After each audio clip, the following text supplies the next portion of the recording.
Hey guys, welcome back to another episode of CJ's Coins and Crafts. This is another episode of my series for World Coins.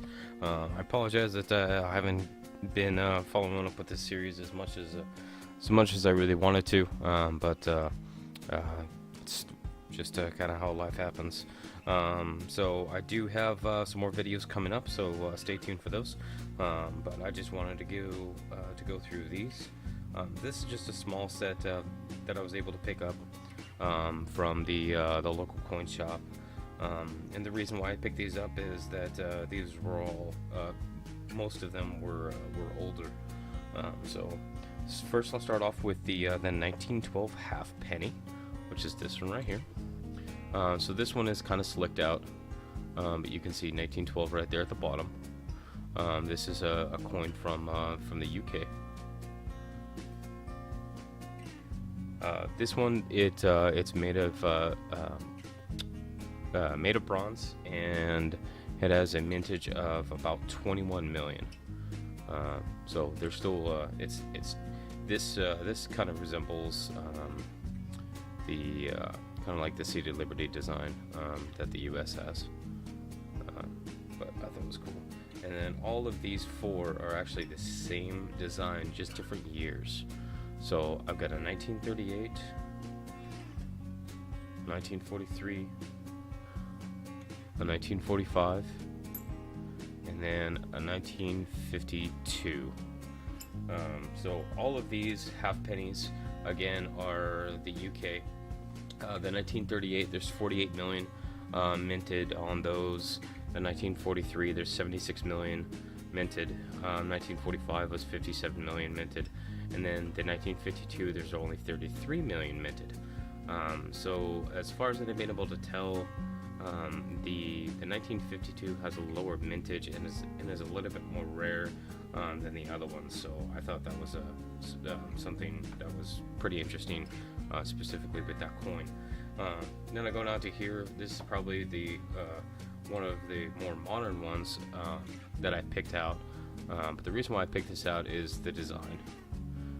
So the design is, on the front of it says 1873 to 1973. This is a Canadian 25 cent piece, and the design on this is actually for the 100th anniversary of the Royal Canadian Mounted Police. So that's one of the RCMPs on horseback there. On the obverse of the coin. So I thought that was just a really interesting design from the from this style.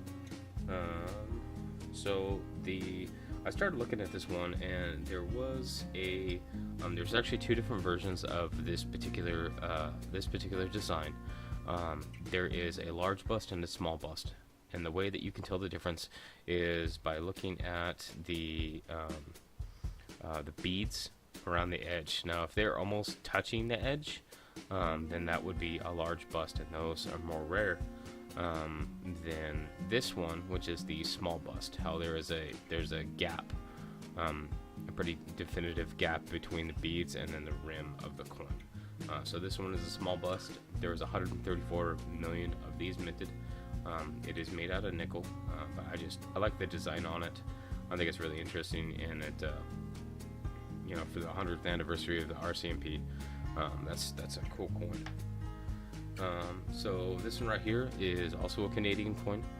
This is a 1950. This is basically just a plain nickel beaver tail. And the reason why I picked this one up is because I know the early 50s had low mintages. So this particular one only has a mintage of 11.9 million. So I'm finding all of these coins in just the miscellaneous or the mixed bin, where you can pick up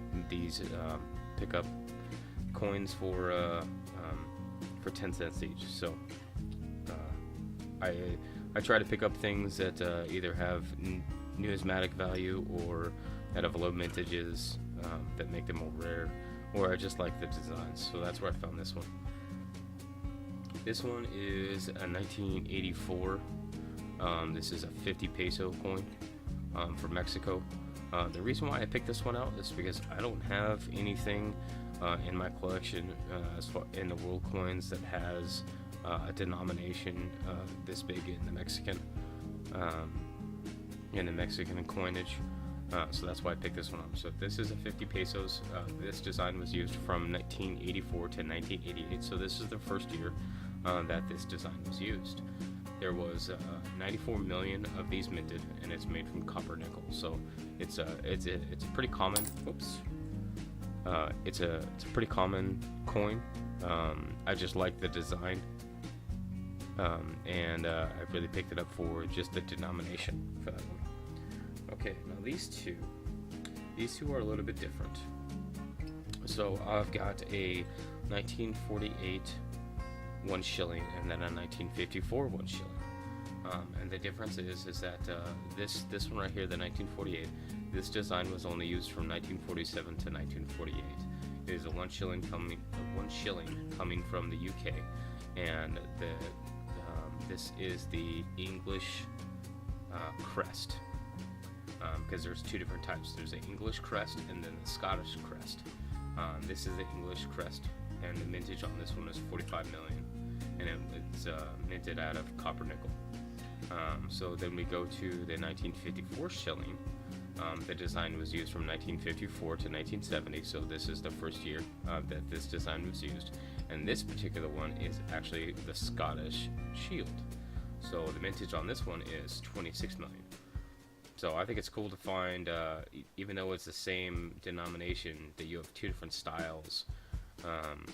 The designs changed. In the 1954, the overall shield design is the same, but the interior is different between the Scottish and the English designs. And the same thing with this one, is that this crest is different between the English and the Scottish designs. So I think that's cool to find the same denominations, but just different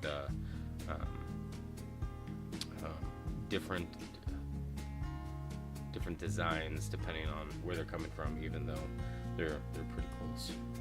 And then this is the one that I found. This one they had just in their basically their coal lot, but you guys can see. Oh, what's up? Try to get it so it's not so.